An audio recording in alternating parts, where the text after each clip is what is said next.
रात के अंधेरे में गांव के एक सुनसान रास्ते पर रमेश पैदल चल रहा था। चारों ओर सन्नाटा पसरा हुआ था। अचानक उसे महसूस हुआ कि कोई उसके पीछे पीछे चल रहा है।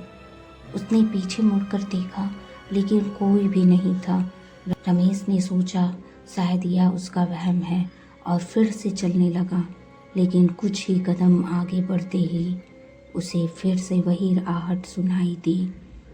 इस बार उसने तेजी से मुड़कर देखा। रास्ते के किनारे एक बूढ़ी औरत खड़ी थी, सफ़ेद साड़ी में लिपटी हुई, बिना पलक झपकाए उसे घूर रही थी। उसकी आंखें अजीब तरह से चमक रही थी। रमेश का दिल तेजी से धड़कने लगा। वह डर के मारे तेजी से चलने लगा, लेकिन जैसे जैसे वह कदम बढ़ाता वैसे वैसे उसके करीब आती गई।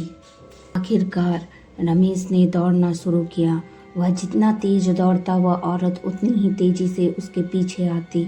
रमेश की सांसें फूलने लगी, लेकिन उसने पीछे मुड़कर देखने की हिम्मत नहीं की। आखिरकार वह गांव के मंदिर के पास पहुंचा और मंदिर के अंदर जाकर दरवाज़ा बंद कर दिया। कुछ देर तक रमेश बाहर की तरफ सुनता रहा। कोई आहट नहीं थी। कुछ समय बाद उसने सोचा कि शायद वह औरत चली गई होगी।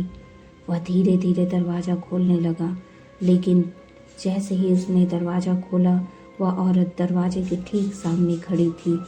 उसकी खून से सनी आंखों से सीधा रमेश की ओर देख रही थी।